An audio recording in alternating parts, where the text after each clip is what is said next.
بعد میں پھر ان کی جو ہے تربیت اور ان کا اثر جو ہمارے زندگی پر باقی رہے گا، اور ہم ہمیشہ اپنے ذہن کو، اپنے دماغ کو اللہ رب العالمین کے ذکر کے لیے استعمال کر سکتے ہیں۔ تو شیخ نے کہا کہ یہ جو عشرہ آ رہا ہے، یہ جو 10 دن آ رہے ہیں ذوالحجہ کے ابتدائی 10 دن، ان کا بہت بڑا مقام ہے، بہت بڑی فضیلت ہے۔ ان سے ہم اپنے آپ کو محروم نہ کریں، ان کی تیاری ہم کر لیں، اور ہم ان میں خوب نیک اعمال کریں، ہم اللہ رب العالمین کا ذکر کریں، ہم نفلی نمازوں کا اہتمام کریں، ہم فرض نمازوں کا اہتمام کریں، ہم اللہ رب العالمین کے کلام کی تلاوت کریں، اور ہم جو بھی اچھے کام ہم سے ہو سکتے ہیں ہم ان دنوں میں کریں۔ ان میں نیک اعمال اللہ رب العالمین کو بہت زیادہ محبوب اور پسندیدہ ہے۔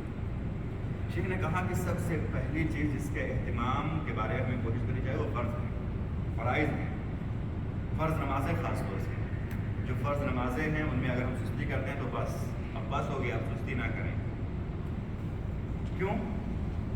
اس لیے کہ میرے بھائیوں، سستی اگر ہم کر رہے ہیں تو گویا ہم اپنی دنیا اور آخرت دونوں کی برباد کریں گے۔ نماز میں سستی مطلب ہم دنیا میں بھی ناکام رہیں گے اور آخرت میں بھی ناکام رہیں گے۔ اگر یہاں پہ یہ کہا جائے کہ ایک قانون پاس ہوا ہے کہ جو لوگ نماز نہیں پڑھیں گے ان کو فجر کے وقت کی ایک گاڑی آئے گی، ان میں بھر کے لے کے جا کے جیل میں ڈالے جائے گا، کوئی سوئے گا؟ کوئی سوئے گا؟ کوئی سوئے گا؟ جو نماز نہیں پڑھے گا ان کے بارے میں ایک قانون پاس ہوا ہے کہ اس کو فجر کے وقت ایک گاڑی آئے گی اور روم میں گھس کے جتنے بھی ہیں سب کو لے جا کے جیل میں بند کر دیں گے، اور اس کے بعد میں پھر انشاءاللہ جا کے اپنے گھر والوں کے ساتھ روٹیاں توڑیں گے۔ کوئی سوئے گا؟ کسی کا ویزا وغیرہ ایکسپائر ہو اور گھر جانا ہی چاہتا کافی دنوں سے تو وہ خوش ہو جائے گا، ہے نا؟ لیکن میرے بھائیوں یہ سوچیں ذرا، نفاس نے فرما دیا ہے کہ اللہ تعالیٰ سب سے پہلے جس چیز کے بارے میں حساب لینا کون سا عمل ہے؟ نماز ہے۔ اگر نماز کا اکاؤنٹ صحیح نہیں رہا ہمارا تو اللہ تعالیٰ کہاں پھینکیں گے؟ جیل میں نہیں پھینکیں گے، دہکتی ہوئی آگ میں پھینکیں گے، جہنم میں پھینکیں گے، جہاں جا کے کبھی بھی آپ سکون نہیں پا سکتے، اس میں ہمیشہ جلنا رہے گا۔ یہ باہر ہم جاتے ہیں، ابھی دھوپ ہے نا، اتنی زیادہ دھوپ نہیں ہے لیکن پھر بھی دھوپ ہے، پھر بھی ہم کیا کہتے ہیں بہت زیادہ دھوپ ہے، برداشت سے باہر ہے، لیکن برداشت سے باہر ہی ہوگی۔ اور جہنم کی آگ کیسے ہوگی؟ لباس نے کیا فرمایا؟ جو جہنم کی آگ ہے وہ دنیا کی آگ کے کتنے گنا ہے؟ 70-72 گنا زیادہ ہے۔ دنیا کی آگ کا ہم ایسے اگر ہاتھ رکھیں گے تو برداشت کر پائیں گے؟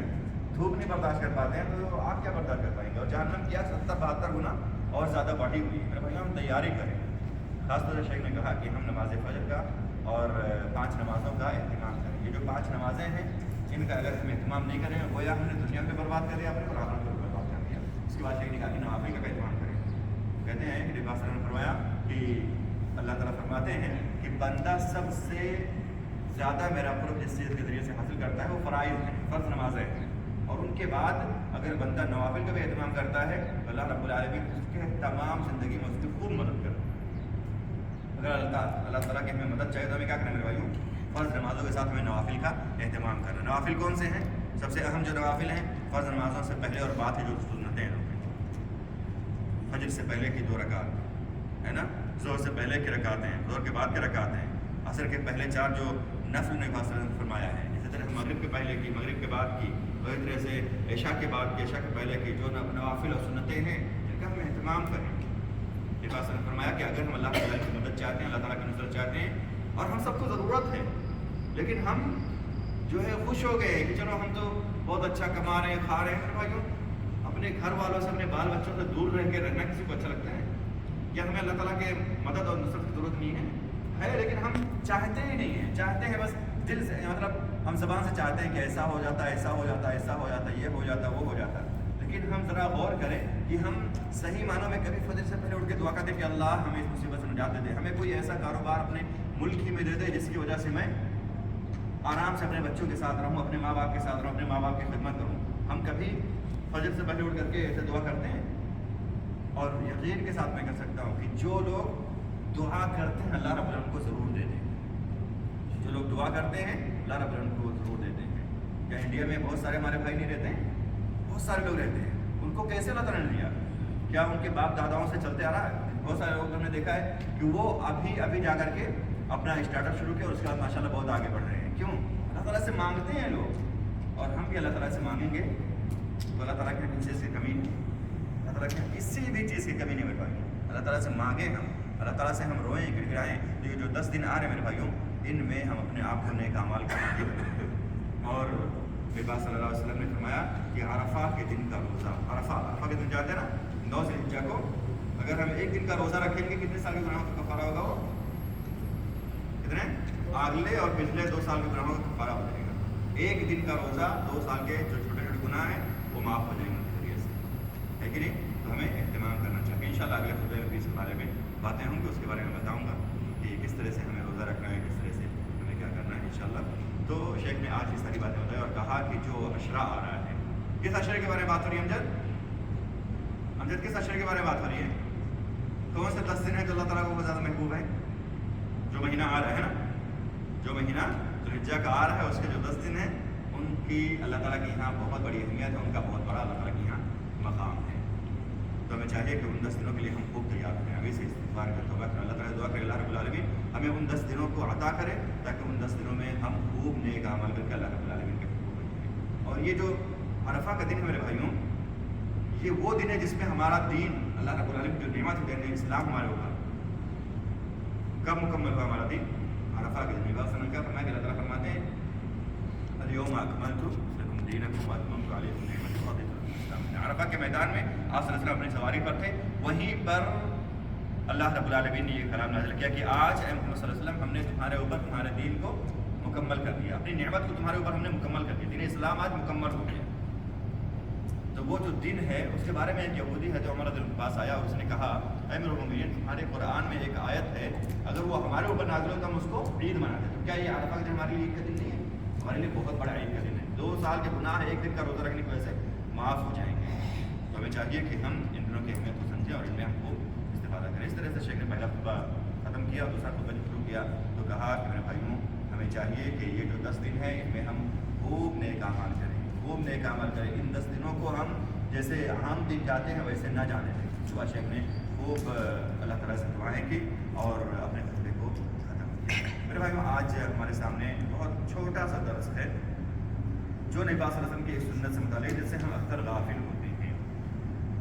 میں آپ کو حدیث پڑھ کے سناؤں گا اور آپ اس سے اندازہ لگائیں گے کیا ہم اس سنت پر عمل کرتے ہیں. بہت ہی اہم سنت ہے، بہت ہی چھوٹی سی سنت ہے جس کو اگر ہم کریں تو اس پر ہمیں ثواب ملے گا اور بہت زیادہ اجر اور ثواب کے ہم مستحق ہوں گے. کیا ہے وہ؟ عن عائشہ رضی اللہ تعالی عنہا انها قالت كان رسول الله صلی اللہ علیہ وسلم يعجبه التيمن في تنعله وترجله وفي شأنه كله. متفق علیہ. متفق علیہ روایت ہے کہ حضرت عائشہ رضی اللہ تعالیٰ عنہ فرماتی ہیں کہ اللہ کے رسول صلی اللہ علیہ وسلم کو ہر کام داہنے جانب سے کرنا پسند تھا.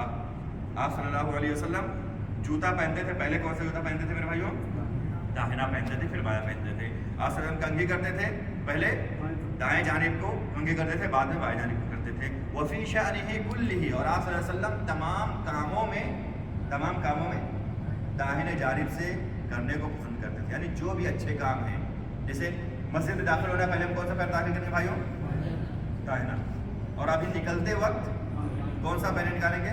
بھائی ہم تطبیق دیں گے ابھی، ہاں تطبیق دیں گے ابھی. جب نکلیں گے تو دیکھیں گے کہ ہم پہلے کون سا اپنا پیر باہر نکالیں گے، ہے نا؟ اور آئیں گے تب دیکھیں گے کون سا پیر ہم پہلے داخل کر رہے ہیں. ہم جانتے ہیں سبھی کہ داہنے پیر سے ہمیں کرنا، لیکن ہم پریکٹس نہیں کیے ہوئے ہیں یا ہم عادت نہیں بنائے ہوئے ہیں تو ہم پہلے دایاں ڈال دیے بایاں ڈال دیے، کوئی پرواہ نہیں کرتے. نہیں، اصل کی سنت ہے، چھوٹی سی بات ہے کہ نہیں. داہنا پیر اگر ہم داخل کریں گے مسجد میں آتے ہوئے تو ہمیں ثواب ملے گا، نہیں داخل کریں تو ثواب نہیں ملے گا ہمیں، ہے نہیں؟ اجر سے ہم محروم ہو جائیں گے. اور نکل رہے ہیں تو ہم پہلے بایاں نکالیں گے تو ہمیں ثواب ملے گا، نہیں نکالتے ہیں تو پھر ہم اجر سے محروم ہو جائیں گے. لیکن اگر کچھ ایسے کام ہیں جیسے حمام میں داخل ہونا، اللہ تعالیٰ ہم سب کو بلند مقام عطا فرمائے. حمام میں داخل ہونے کے لیے پہلا کون سا پیر داخل کرنا ہے ہمیں؟ پہلے بایاں داخل کرنا ہے کہ نہیں؟ تو ہم عام طور پہ جو کام ہے ان میں داہنے سے شروع کریں گے. کوئی ہم صبح صبح جا رہے ہیں کام کرنا ہے، جیسے ہم عامر بھائی کی مثال لیتے ہیں، اے سی بنانا ہے، پہلے ہم داہنے جانب والا کھلا کھول دیں گے کہ نہیں؟ رسول کی سنت پر عمل کرنے کی نیت کریں گے تو ہمیں ثواب نہیں ملے گا. کام تو ہم اپنا کر رہے ہیں، الحمدللہ تعالیٰ رزق دیں گے، اللہ تعالیٰ ہمیں خوب عطا کریں گے، لیکن اللہ رب العالمین ہمیں سنت پر عمل کرنے کی نیت کی وجہ سے ثواب بھی دیں گے، لیکن تو ہم دائیں جانب کا پہلے کام کریں، اس کے بعد بائیں جانب کا کام کریں، لیکن تو جتنے بھی کام ہیں سب میں ہمیں جو ہے یعنی داہنے جانب سے شروع کرنا ہے. لیکن جو جیسے حمام وغیرہ میں داخل ہونا ہے یا کچھ اور جیسے کام ہیں، جیسے اس کو گندگی والا کام کرتے ہیں، جیسے ہمیں جو ہے منہ جو ہے اپنا صاف کرنا ہے تو مسواک میں کرنا ہے، تو ہمیں پہلے کس طرف کرنا ہے؟ بائیں طرف کرنا رہے گا. بائیں ہاتھ سے ہمیں جو ہے مسواک کرنا رہے گا، خاص طور سے جو یعنی صبح اٹھ کر کے ہم برش کرتے ہیں لیکن اگر ہم جیسے نماز کے لیے جو ہے مسواک جو کر رہے ہیں تو ہم دائیں ہاتھ سے کریں گے اور دائیں جانب سے کریں گے. ٹھیک ہے، تو یہ ساری چیزیں ہیں جو اہم ہیں جن کو ہم ہمیشہ دائیں طرف سے کریں، لیکن جن کے بارے میں نے بتایا کہ ہمیں ان میں بائیں جانب سے کرنا ہے. تو انشاءاللہ دائیں ہاتھ سے کرنے کا ہم باذن اللہ. کھانا کس ہاتھ سے کھانا ہے ہمیں؟ کبھی کبھی بائیں ہاتھ سے بھی کھانا چاہیے؟ نہیں کھانا چاہیے. اگر بائیں ہاتھ سے ہم مطلب کبھی ہمارا دائیں ہاتھ خراب ہو جائے تو ہمیں چمچ لینا چاہیے اور اس سے ہمیں کھانا، بائیں ہاتھ سے ہمیں نہیں کھانا چاہیے کہ نہیں. اللہ تعالیٰ ہم سب کو صحت تندرستی دے اور کبھی اس طرح کا کوئی موقع اور کوئی مجبوری اللہ تعالیٰ ہمیں نہ عطا فرمائے. تو میرے بھائیوں، جو داہنے ہاتھ سے کام کرنے کی سنت ہے بہت ہی چھوٹی سنت ہے اور بہت ہی اہم سنت، ہمیں اس کا اہتمام کرنا چاہیے. ایک اور حدیث ہے، ابو ہریرہ فرماتے ہیں ان رسول اللہ صلی اللہ علیہ وسلم قال اذا انتعل احدكم فليبدا باليمنى، جب تم میں سے کوئی شخص جوتا پہنے ہے نا تو وہ داہنے جانب سے شروع کرے اور جب نکالے تو بائیں جانب سے نکالے. لتكن اليمنى اولهما تنعل واخرهما تنسى، تاکہ جو دایاں ہے اس میں پہلے ہم جوتا پہنے اور جب نکالنا ہو تو بائیں سے آخر میں ہم جو ہے دائیں سے آخر میں نکالیں گے اور پہلے پہنیں گے. مطلب نکالتے وقت ہمیں بائیں سے نکالنا ہے اور پہنتے وقت ہمیں دائیں سے پہننا ہے. مطلب پہلی حدیث کی جو ہے وہ تشریح ہے. یہ متفق علیہ روایت ہے. بخاری شریف کی ایک روایت ہے، حضرت انس رضی اللہ تعالی عنہ جو ہے فرماتے ہیں کہ اللہ کے رسول صلی اللہ علیہ وسلم کے پاس ایک دودھ کا پیالہ لایا گیا جس میں پانی ملایا ہوا تھا. پانی ملا کر کے دودھ کا پانی دیا گیا، دودھ جو ہے دیا گیا آپ صلی اللہ علیہ وسلم کو. آپ صلی اللہ علیہ وسلم نے پہلے اس کو تناول کیا تو آپ صلی اللہ علیہ وسلم نے اس دودھ کے پیالے کو اپنے پینے کے بعد پہلے دائیں جانب دینا چاہا. تو دائیں جانب جو تھے وہ جو ہے کوئی دیہاتی شخص بیٹھے ہوئے تھے، دائیں جانب میں کوئی دیہاتی شخص بیٹھے ہوئے تھے اور بائیں جانب حضرت ابوبکر، حضرت عمر، بڑے بڑے صحابہ کرام بیٹھے ہوئے تھے. تو نبی صلی اللہ علیہ وسلم نے پوچھا، یعنی جب دینا چاہا تو آپ صلی اللہ علیہ وسلم نے کہا کہ میں جو دیہاتی بیٹھے ہوں ان کو دیتا ہوں. کیوں؟ دائیں جانب جو ہے بیٹھے ہوئے وہ دیہاتی یعنی عام سے کوئی یعنی صحابی ہیں، اور یہاں بائیں جانب کون ہے؟ حضرت ابوبکر رضی اللہ عنہ، حضرت عمر رضی اللہ عنہ، بڑے بڑے صحابہ کرام ہیں. تو کن کو آپ صلی اللہ علیہ وسلم نے دیا؟ ادھر دیا؟ نہیں دیا. کہاں دیا؟ داہنے جانب دیا. تو اس حدیث سے ہمیں کیا معلوم ہوتا ہے کہ جب ہم کوئی کھانا وغیرہ پیش کر رہے ہو تو پہلے کس طرف دیں؟ دائیں جانب دیں. حدیث کو پھر سے پڑھ دیتا ہوں، آپ اس کو دھیان دیں. انس رضی اللہ عنہ رسول اللہ صلی اللہ علیہ وسلم اتي بلبن قرشيب خلط بماء وعن يمينه اعرابي وعن شماله ابو بكر فشرب ثم اعطى الاعرابي وقال الايمن فالايمن. داہنے والے کا مقام بہت بڑا ہے، داہنے والے کا مقام بہت بڑا ہے. مطلب کھانا اگر ہم کسی کو دے رہے ہیں پہلے ہم داہنے جانب سے شروع کریں گے، پھر بعد میں ہم بائیں جانب سے شروع کریں گے. میرے بھائیو، یہ آج کے خطبے کا خلاصہ اور آج کا درس تھا. خطبے کے خلاصے ہم نے جانا کہ جو 10 دن آ رہے ہیں وہ 10 دن بہت ہی اہم ہیں، بہت ہی ضروری دن ہے. ان کے استقبال کے لیے ہم توبہ استغفار کر لیں، توبہ استغفار کے ساتھ ان کا استقبال کریں اور ان میں ہم خوب نیک عمل کر کے اپنے آپ کو اللہ رب العالمین کے قریب کر لیں. اور میں نے آپ کو ایک سنت نبی صلی اللہ علیہ وسلم کے بتائے درس حدیث کے ضمن میں وہ یہ ہے کہ ہمیں جو بھی کام کرنا ہے وہ داہنی جانب سے کرنا ہے. جو بھی کام ہم کرنا چاہ رہے ہیں ہم داہنی جانب سے کریں گے، سوائے اس کے کہ جیسے ہمیں حمام میں داخل ہونا ہے وغیرہ جن کے بارے میں نے آپ کو بتایا کہ ان میں بائیں طرف سے جو ہے کرنا مشروع ہے تو وہ بائیں طرف سے کیا جائے گا. باقی تمام کاموں میں ہمیں اچھے یعنی داہنے ہاتھ سے شروع کرنا ہے. اقول قولی ھذا واستغفر الله لي ولكم ولسائر المسلمين فاستغفروه انه هو الغفور. السلام علیکم ورحمۃ اللہ وبرکاتہ.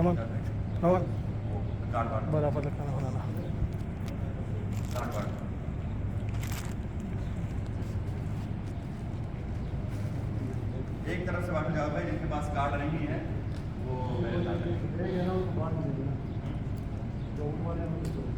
ہاں نوٹ والے ہیں جو جانے والے مسئلے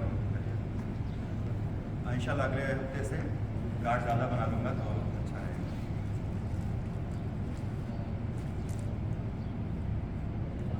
اور ایک گزارش ہے کہ اسی طرح سے ہر ہفتے بیٹھیں تاکہ یعنی جب زیادہ ہو جاتا ہے نا تو وہ بیچارہ فوٹو نہیں کھینچ پاتا اچھے سے.